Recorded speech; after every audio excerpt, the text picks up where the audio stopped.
this is an introduction to our graduate level impact and influence of the European Union and NATO spring break 2025 study abroad trip to Belgium. For those of you who are not familiar with the School of Public Service or this trip, we've been running it for about 20 or so years, and so hopefully things run pretty smoothly when we're over there. Typically, people arrive on the Saturday. We have a full day of events on the Sunday, Monday, Tuesday, Wednesday, Thursday, and then people are free to go on the Thursday evening, and people quite often add on a weekend somewhere exciting like Paris or London or Amsterdam or something like that, should they wish, and then get back to for spring quarter classes on the Monday. Anyway, I'm going to tell you a little bit about the program. You can see here Belgium, obviously in Northern Europe. We actually stay in a city just east of Brussels called Leuven. I'll give you a little bit of information about that, but it's a really easy train journey, a bus journey into the city of Brussels itself. This Belgium, if you're not familiar with it, is divided into three states. The first state in the north is Flanders, which speaks Dutch or Flemish and is closer culturally to the Netherlands and Germany. And then in the south, Wallonia, where we don't actually go at all, but that speaks French and is closer to France and Luxembourg. And then the city of Brussels is its own administrative unit in the middle of the country. So it really is this kind of point between the kind of Francophone and Germanic Europes, which kind of makes for both the history of Brussels and also why it's become the center of the European Union and NATO. This map just shows you that we stay in Leuven, a small town.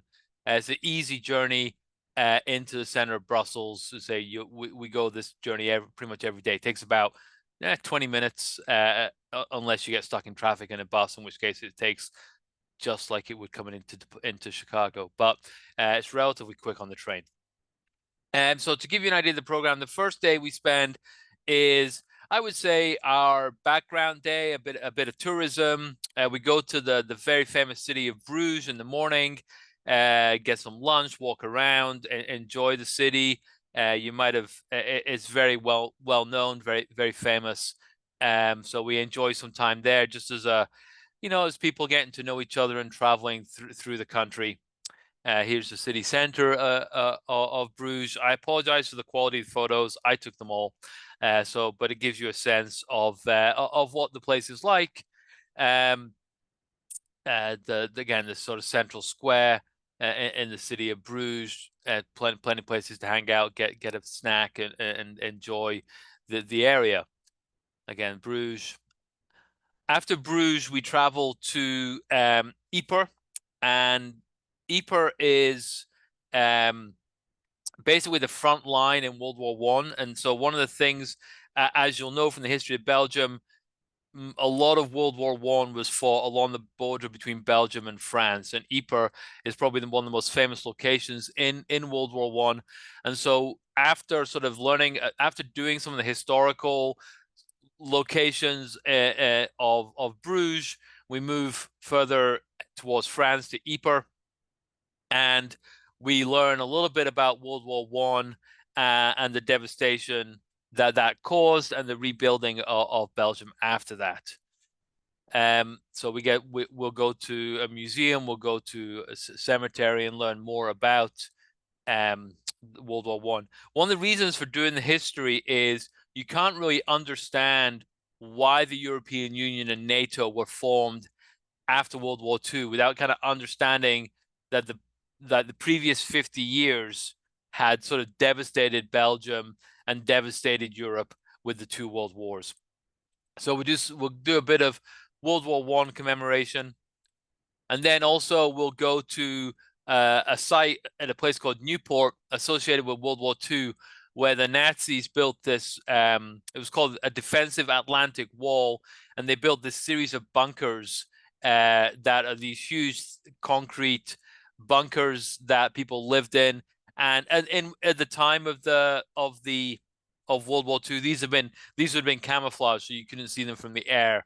but we'll go there and you'll sort of see the defenses that the Nazis built in World War II when they occupied and took over Belgium. So this history kind of lays the groundwork for what comes next, which then we go into the European Union. So typically on the Monday, we'll spend the morning at the European Union.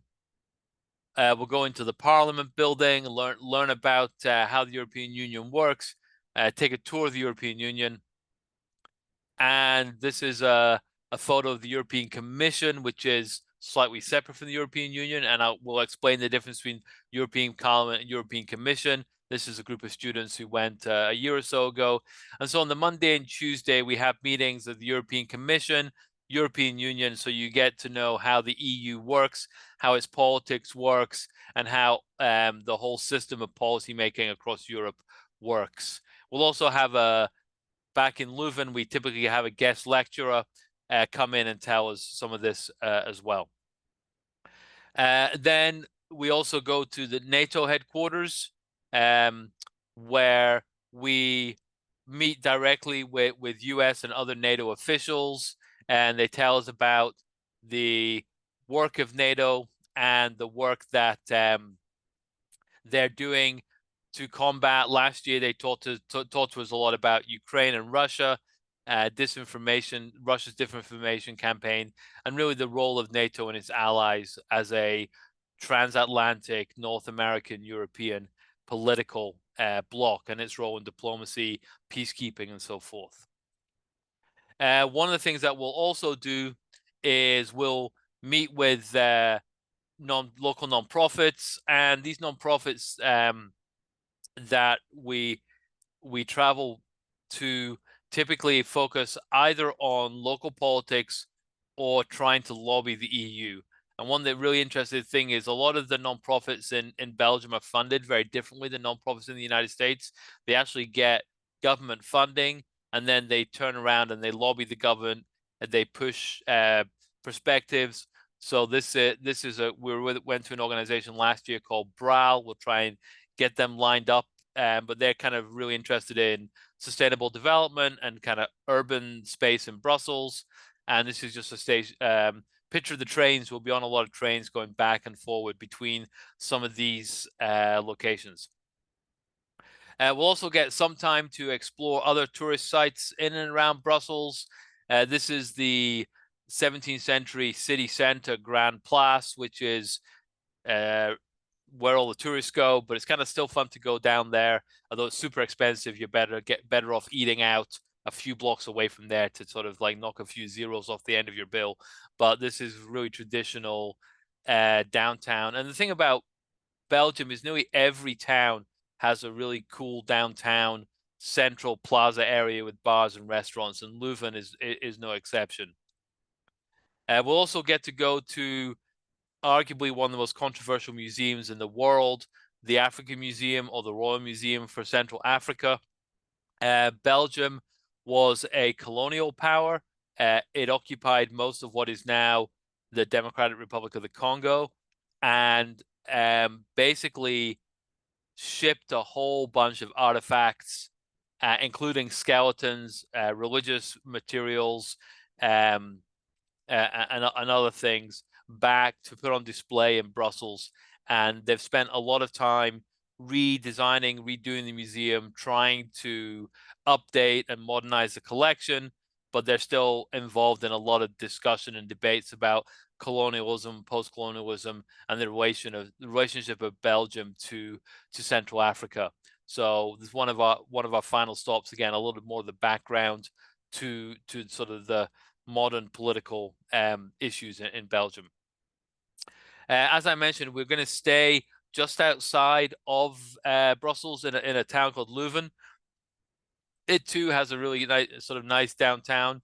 The weather's generally pretty nice when we've gone, and they have these outdoor bars, cafes, and it really is. Leuven is a university town. A lot of it is built up around this. Where we stay is actually right next to this World Heritage Site, which was a 13th century community for unmarried religious women, but now it's just it's actually student housing, a lot of it. for the University of Leuven. Kind of different than DePaul student housing, but it's really nice to walk around. It's right next to where we stay, and it has this kind of, you know, real kind of medieval feel about it, but it's just modern housing these days. And we have guest lecturers come from the Catholic KU Leuven, or the Catholic University of Leuven. Again, this is right at the university, quite near to the center of town. And in the spring, in March, Leuven really is a college town. People are out and about in the plazas and in the parks. It really is quite a vibrant scene. So quite a lot of the people on the trip will spend the evenings out and about, either in Brussels or Leuven. Because of its history as a university town, this little guy is pouring knowledge into his head, but there's these little fountains and statues all over town. I think in Chicago we had the cows on parade once, while here in Leuven we have the fountain of knowledge. And so this little guy you'll see in and around town as kind of a symbol of the city.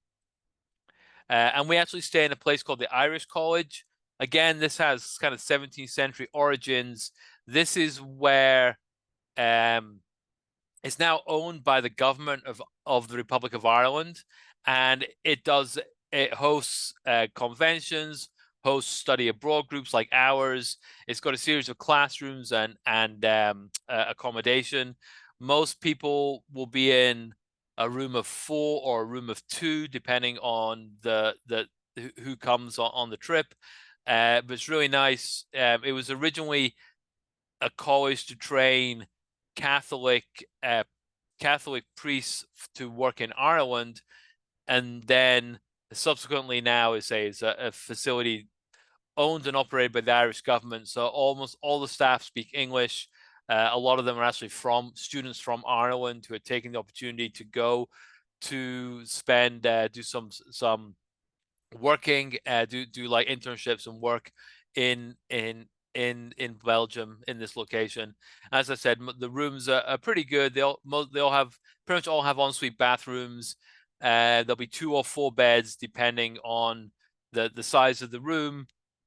Breakfast is included every day. There's a nice sort of cafeteria area where we get breakfast, and it really is a kind of nice place to stay. It feels more like a cheaper hotel than it does a dorm. You know, it does have that kind of sense that it's a quality facility.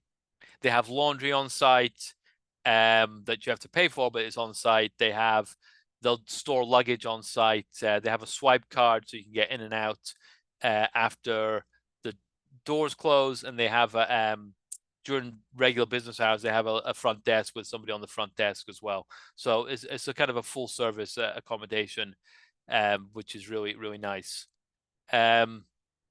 Also, there is some opportunity for enjoyment. We finish at a chocolate factory where we get to make our own chocolates. Here's me making some of varying quality. And then, yeah, chocolate and waffles is what Belgium is famous for, and there's plenty of opportunity to enjoy in both of those. But I think really the key things are you get a really good sense from speaking with people who work at the EU and work at NATO or work with those organizations, be they consulates or non-profits. You get a really good sense about how this center of European policy and diplomacy works. So happy to take any questions or answer anything that you want to know about the program.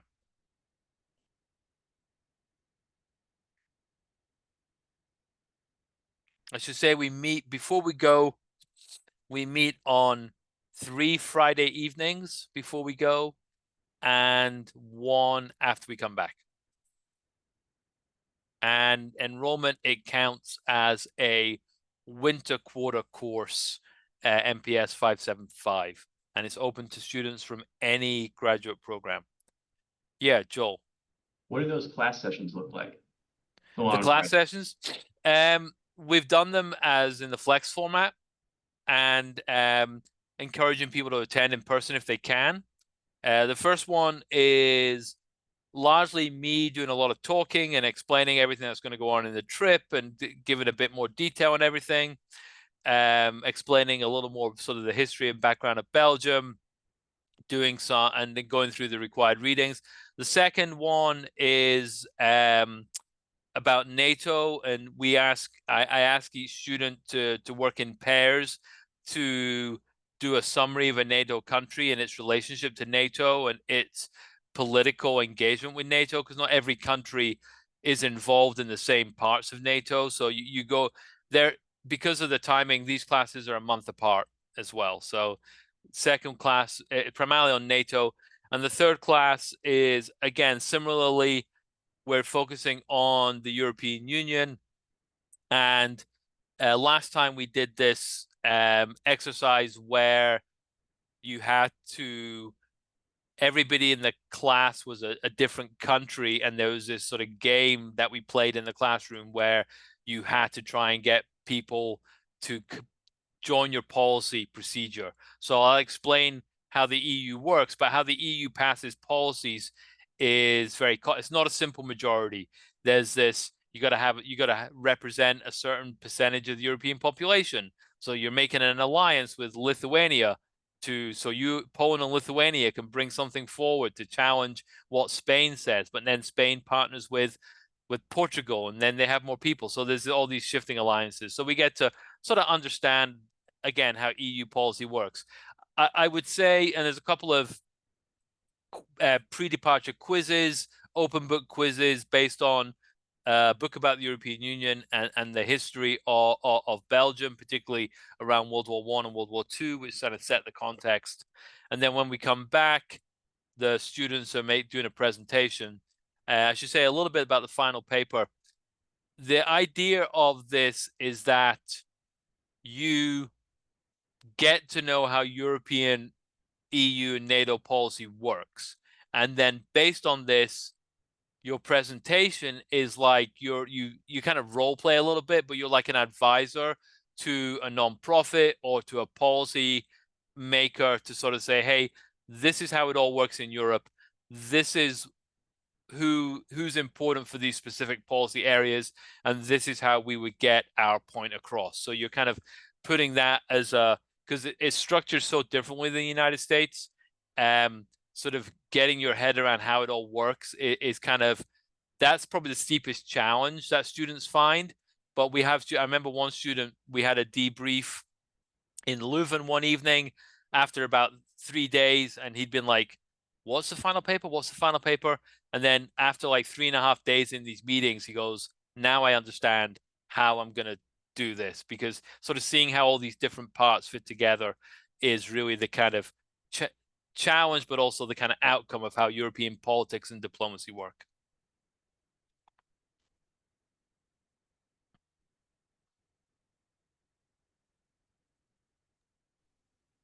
To note as well, hi everyone, I'm Kat from DePaul Study Abroad, and I am the program manager for this program. So if you have any like study abroad logistical questions, I'm your point of contact in the study abroad office.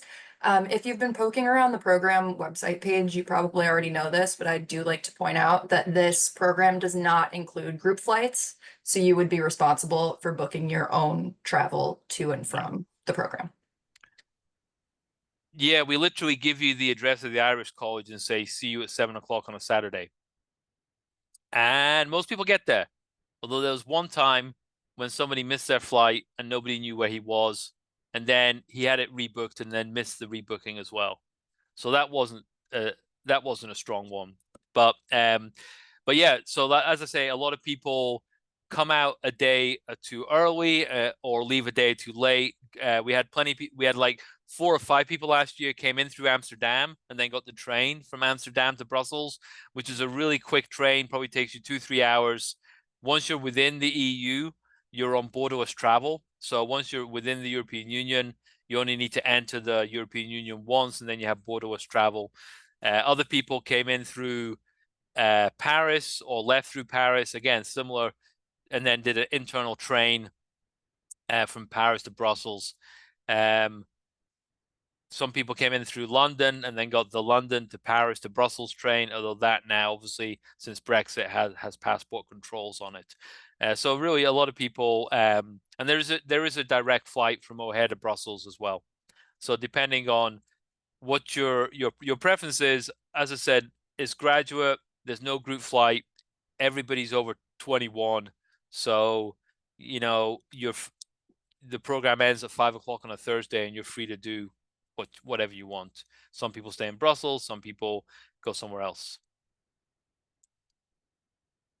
But the 5 Sunday, Monday, Tuesday, Wednesday, Thursday, the 5 days we're doing stuff is we're kind of like on the go from 7 a.m. till 7 p.m. if you include the travel time. So it's pretty intense 5 days, 2 or 3 appointments a day at different locations in Brussels. So we'll use the trains, their equivalent of the L, the metro. Last 2 years ago when we were there, or 3 years ago, it was right after Ukraine was invaded by Russia, and there was a big NATO meeting, and basically all of Brussels shut down, and we had to walk between our events.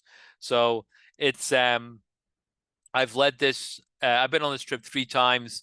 I've led it 1.5 times, if that counts, because one time I co-led it. So we're pretty familiar with the area and able to, in the event of, like last year as well, there was EU is a big political. Brussels is a big political hub, so there's always potential for protests or so forth. So we kind of sometimes the police will direct us through a different location and things like that. So we're kind of used to that happening. We've never had any trouble, but it is a dynamic political international environment.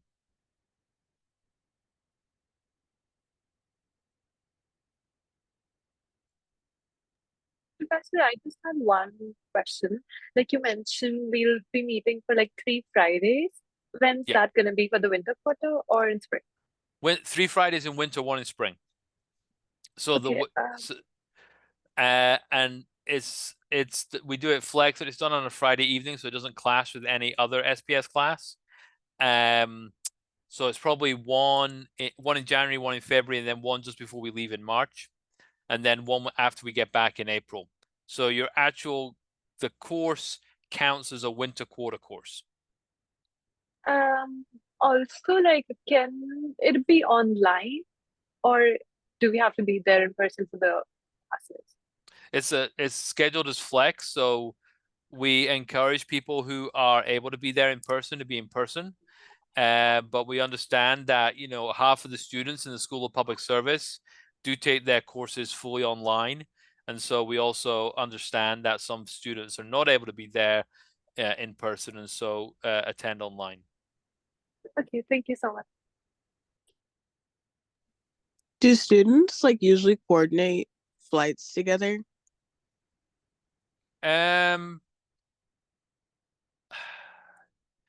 Usually no.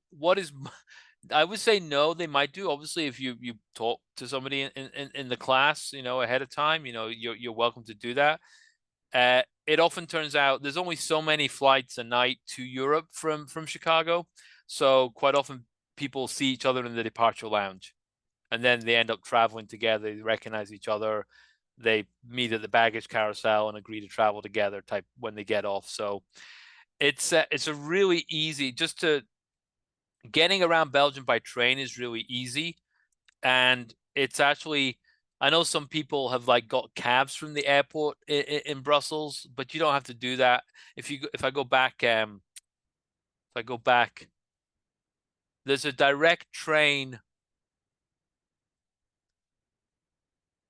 There's a direct train from the airport to Leuven, and then it's about a 20-minute walk, 15-20-minute walk downhill, or you can get a public bus downhill from the station to where the Irish College is. If you come into Brussels, unlike Chicago, Brussels rail network is connected together. So whatever station you come into in Brussels, you can still get the train either to the airport or all the way to Leuven as well. So the public transportation is pretty good. And people, like I said, I ended up being on the same plane as somebody last year. Actually, there was about 5 of us on the same plane back last year. Again, not coordinated, but and there was 2 people I think last year traveled together through Amsterdam. So it's really up to the student. Like I said, this is focused as a graduate student and rather than undergraduate. So you're expected to book your own flight. You can certainly ask around in the class if anybody else is, traveling and has a specific date they want to leave, and whether that you could like coordinate getting flights together. Of course, there's no prohibition on that.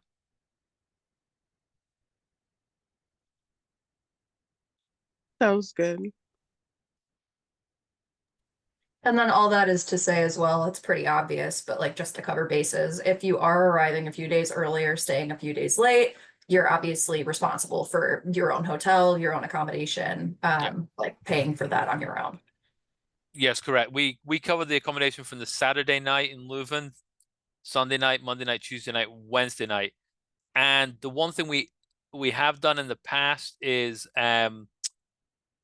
it's really easy to get from Leuven to the airport. Some people spend that Thursday night because the plane going to Belgium is normally leaving Chicago in the evening, and the plane from Belgium or Amsterdam or wherever from Europe to Chicago normally leaves in the morning or around lunchtime, European time. So most people stay on the Thursday night, whether they stay in Brussels or they go somewhere else. It's up to you. But normally people are flying back on the Friday or Saturday or Sunday, depending on or the Monday. We had somebody actually stay through the Monday last year, because of they went to see relatives or something like that. So it just the accommodations included from the Saturday night until the Thursday morning, but we also can either leave bags in Leuven if you want to, or on the last day we get a bus, and so everyone leaves their bags on the bus, and it drops us off in the center of Belgium at the main railroad station, which a lot of people use to go to the other places or use to take out to their airport. A few people book an airport hotel if their flight's early the next morning, and you can easily get the airport. We'll get you on the right train to get onto that airport hotel. So you don't have to haul your bags with you on your last day. You can either leave them in Leuven, or you put them, if you're going to go back there, or you leave them on the bus. And by that stage, you've got about a pound of chocolate that you've made. So you're good.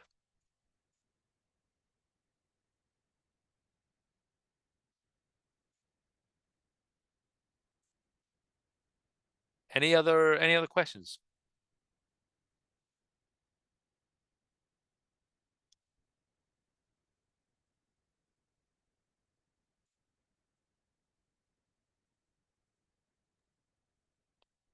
Yeah, Joel. Application date is the 1st of next month. Is that right?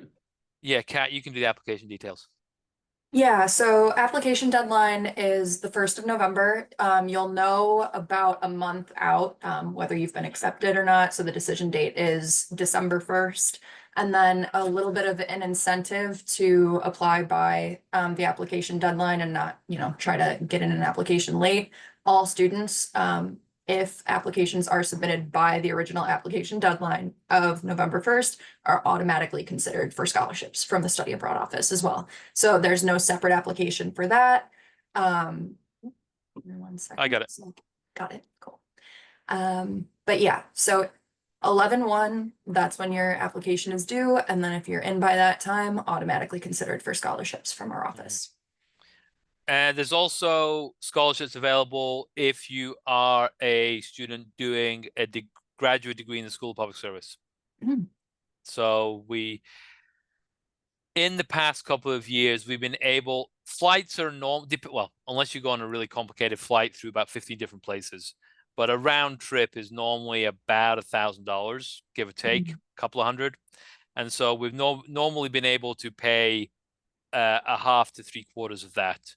It depends on the number of students in the School of Public Service who are going. That's School of Public Service money, and as Kat said, there's study abroad scholarships available as well. So we're able to offset some of your travel costs.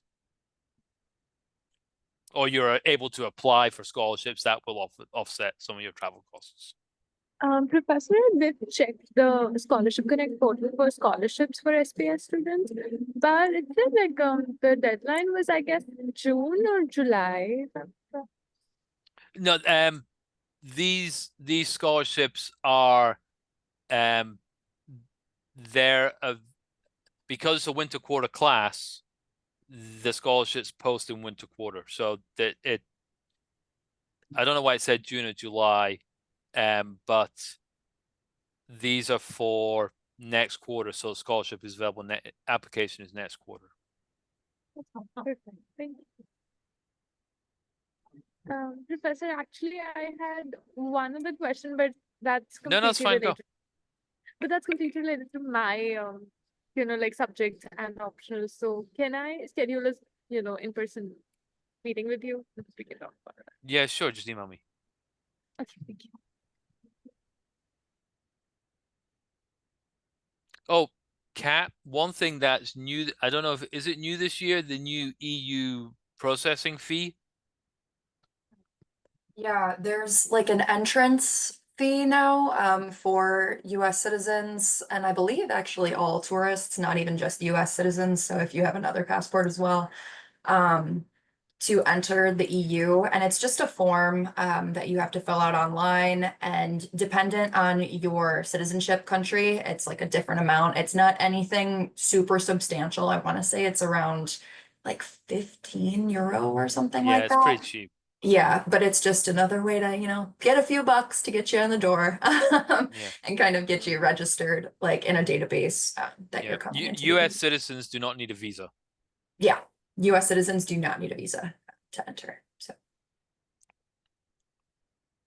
Since we're talking about the visa, can we get a letter from the university when we apply for the visa or something like that? absolutely, yeah. If you don't have US citizenship and you're applying with another passport, just reach out to our office. I can be your point of contact for that since I'm the program manager.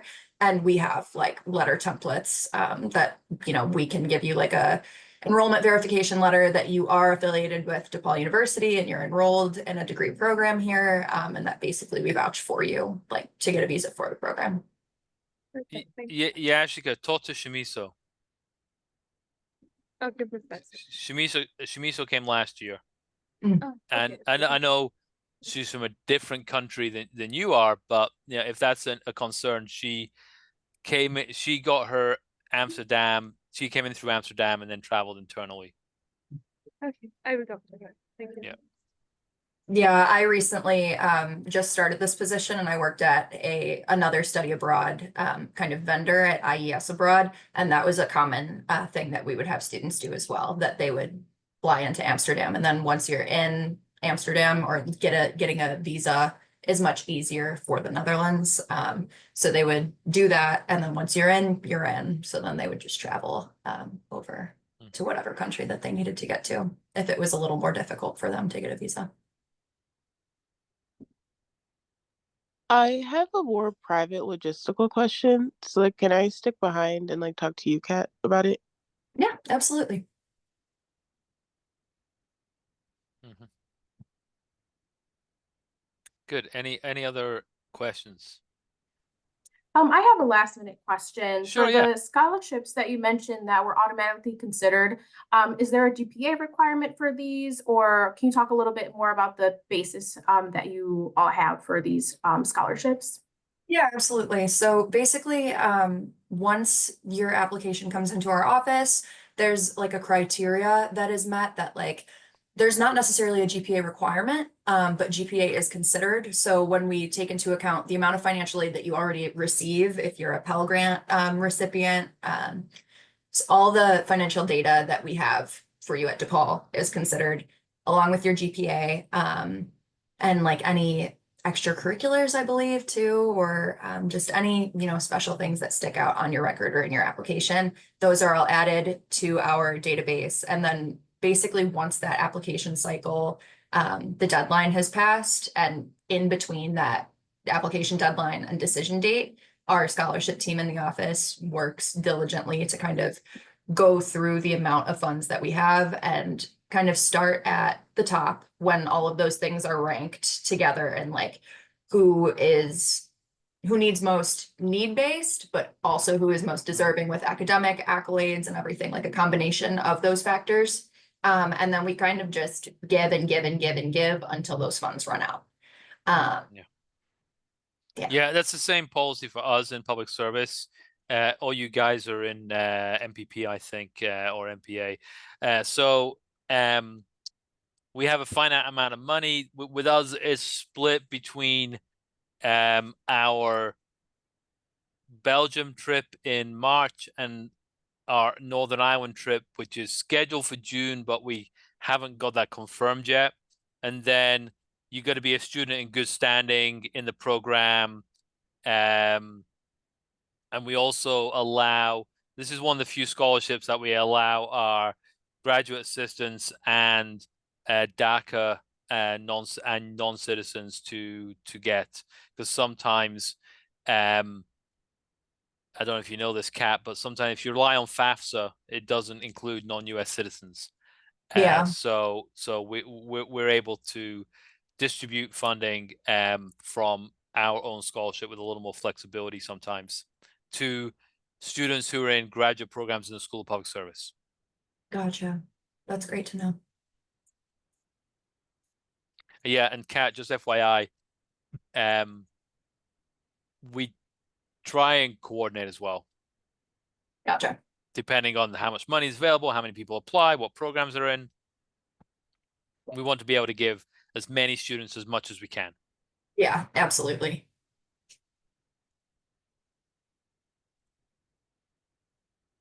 Anything else in the meantime?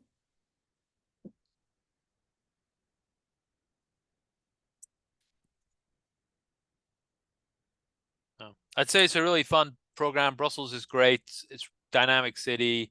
The accommodation and the setup in Leuven is good, which is also a fun college town to hang out in. And say Belgium is the home, not that I'm encouraging consumption, but Belgium is the home of waffles, beer, and chocolate. So that's kind of a fun, you know, and it's all kind of, we have these really intense days where you're learning a ton of stuff and you're taking a ton of notes, and then, you know, afterwards you're kind of sitting in this nice outdoor cafe, and it's kind of the evening is going by. It's pretty nice.